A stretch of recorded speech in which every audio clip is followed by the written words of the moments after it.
Got it. We're gonna stay as far as that. Just where it's safe, just not off this ranking. Is she watching? I'm not watching. Is she watching tonight? Yeah, I don't follow that. That's the line. Good to go, man. Front of your bed. Let's This one, yeah. keep on the straight and narrow. Fuck, it's good. I'm gonna throw some line down too. Do we pull up the agenda and stuff?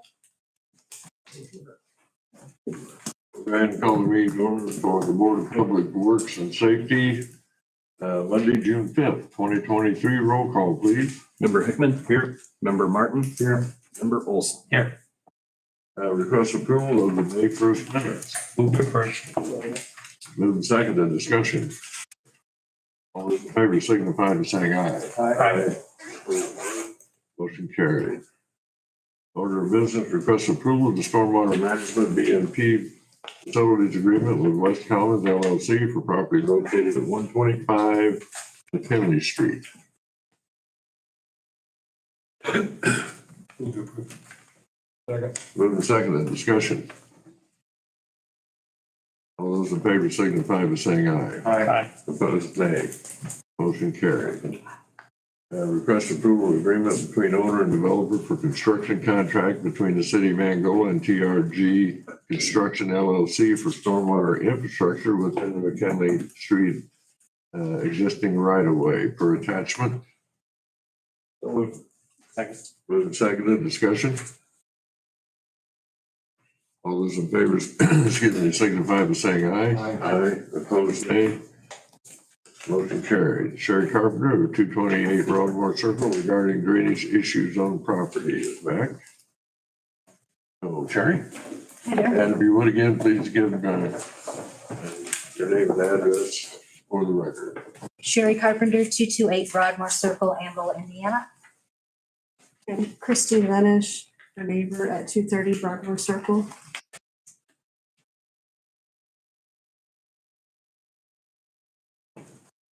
Okay, when we left here last month on May 1st, Yeah, I just must have. Dave and both Daves wanted us to go to a separate room to meet with Jeff and Chad to get some more pricing or costs for a drain box that both of us could maintain.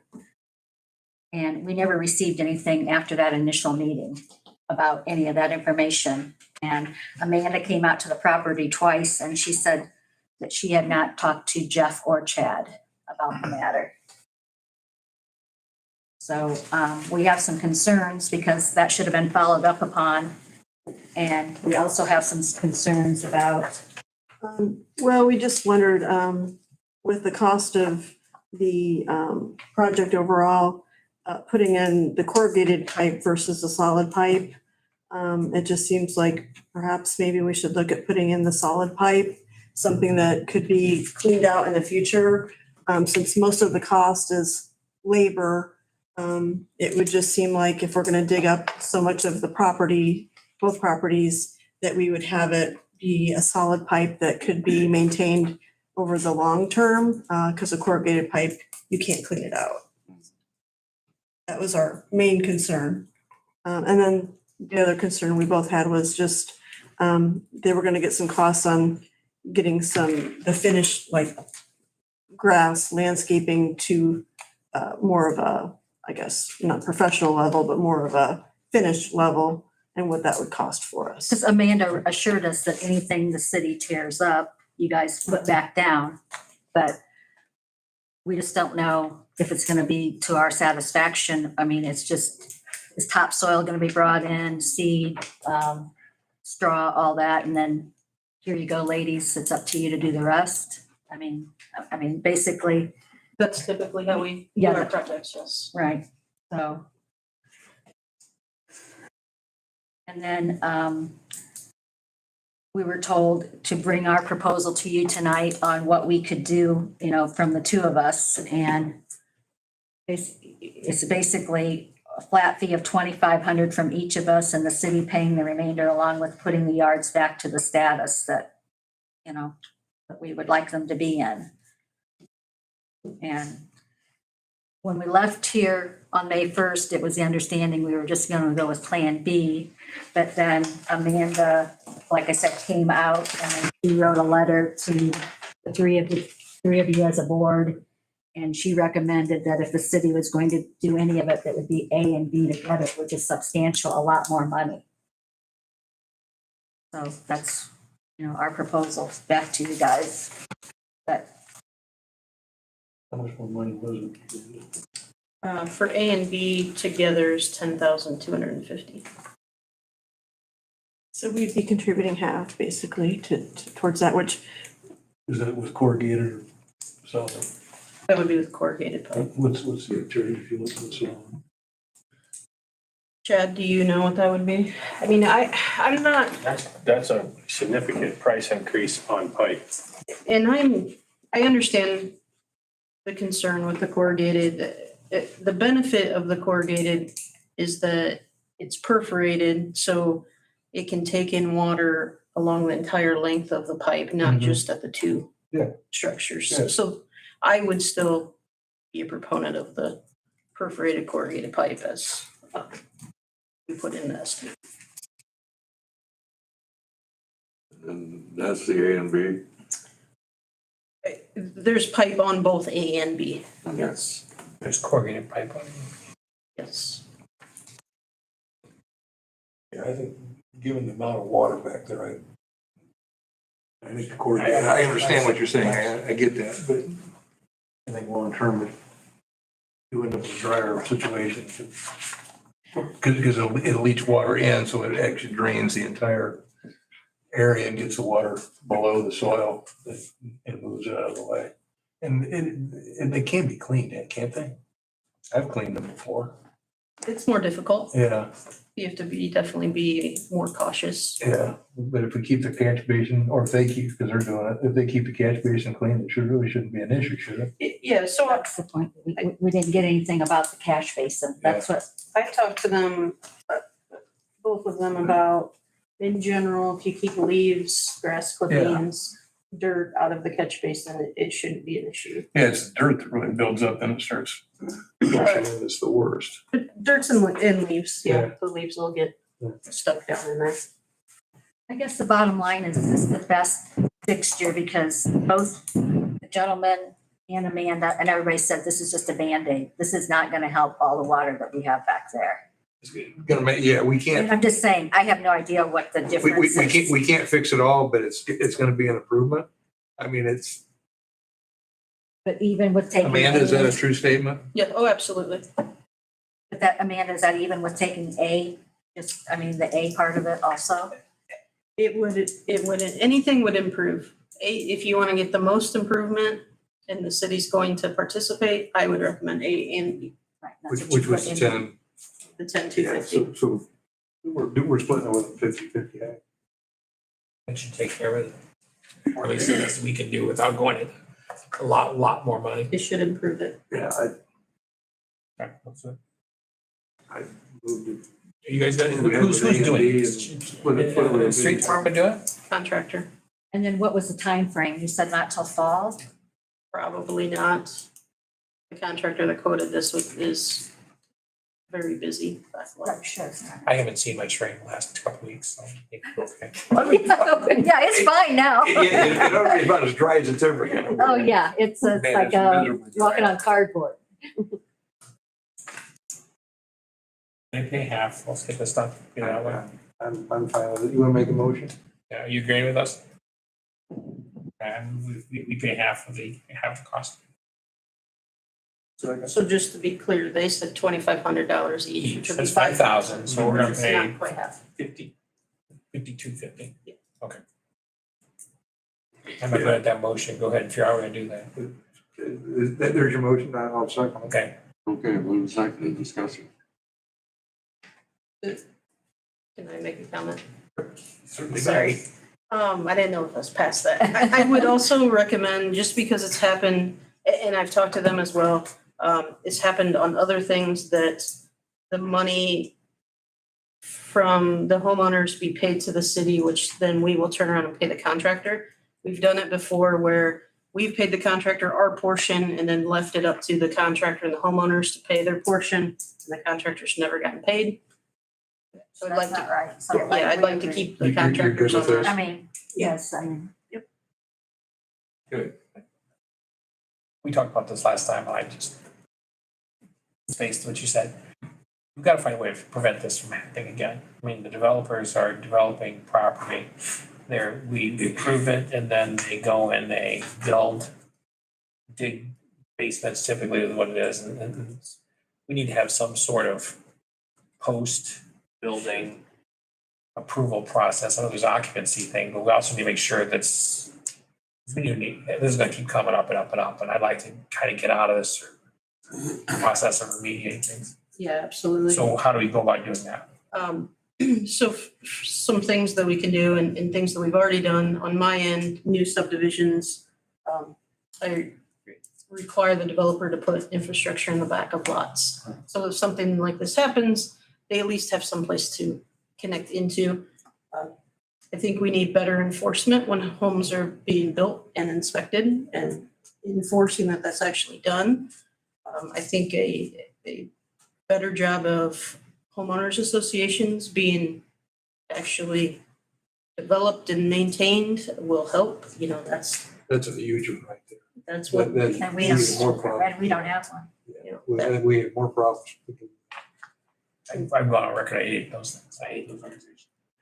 But is there any way we can get a post before they do any move? I know the occupancy, but the other stuff, make sure that we don't have,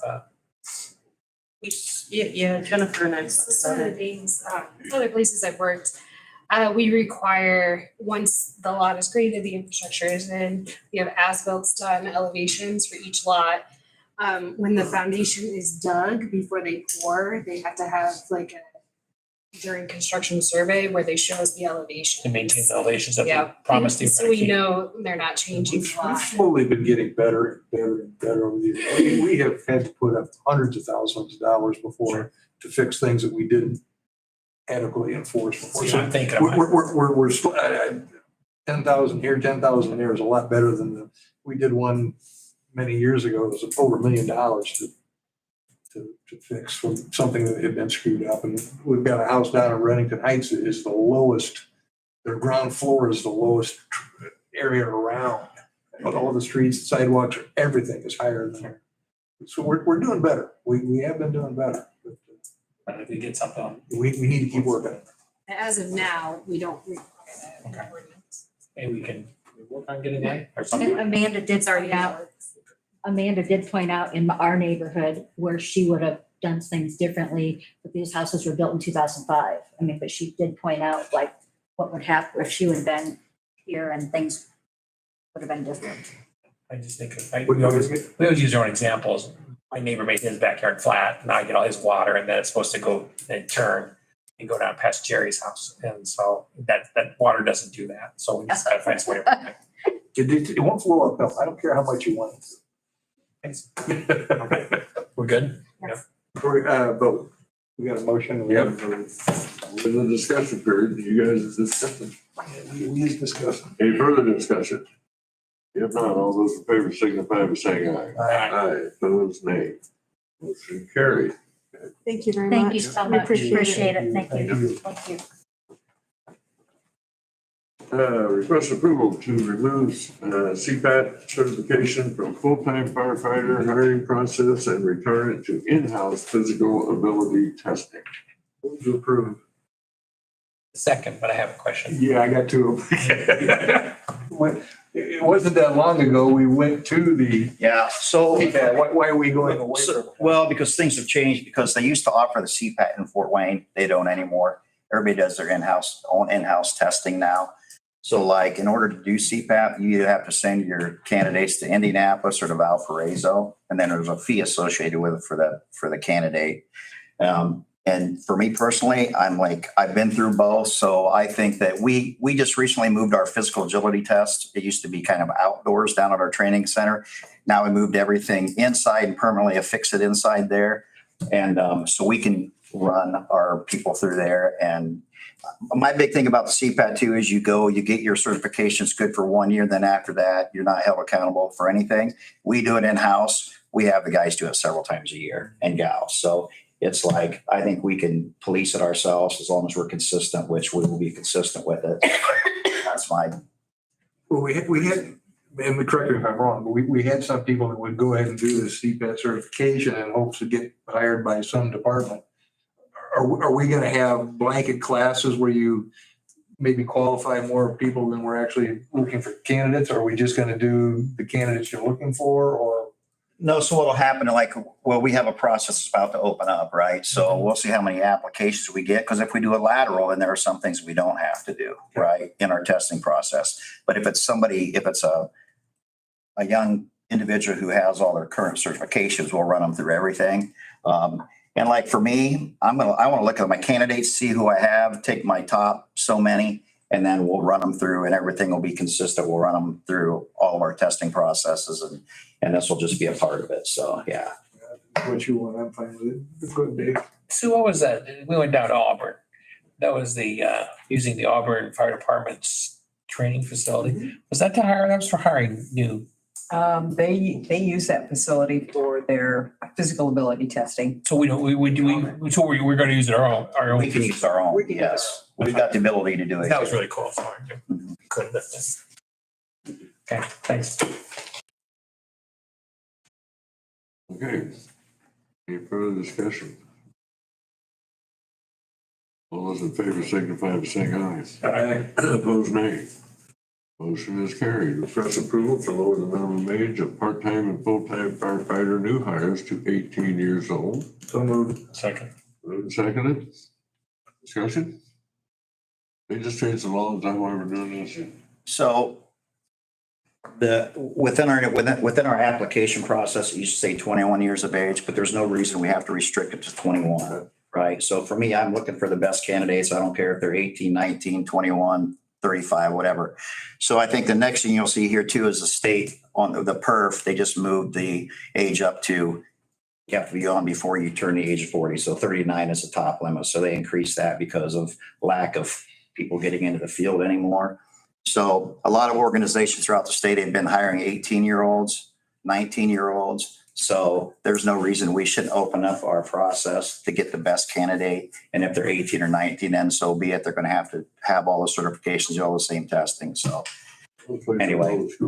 You're gonna have for the different schools around there. It makes sense. Yeah. There's no difference legally what an 18-year-old can do for you as opposed to a 20. I mean, they're Correct. No, they can get all the certifications. And the thing too is we thought maybe insurance was a hiccup, but Sue called and checked on that. So they're good to go as far as driving our apparatus at the age of 18. that was one of the questions. Yep.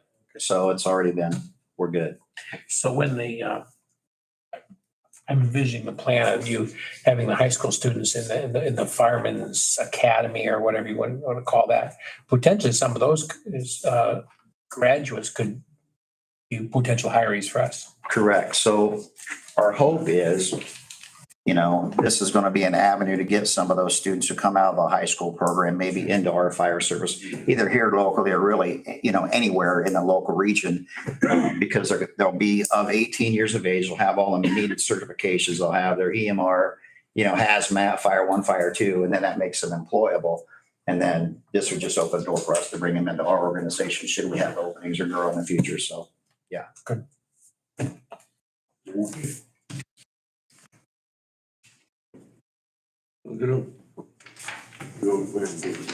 All those in favor signify by saying aye. Aye. Opposed, nay. Motion carried. Note for the board information, as Doug just mentioned, that the maximum age for a firefighter to join the 77 pension fund has been changed to 35 to 39 per state statute. Okay, department head reports for treasurer. None for me, Mayor. No report, Mr. Mayor. Treasurer? Yeah. No report. Two. More report, sir. No report, Mayor. Chad? No report, Mayor.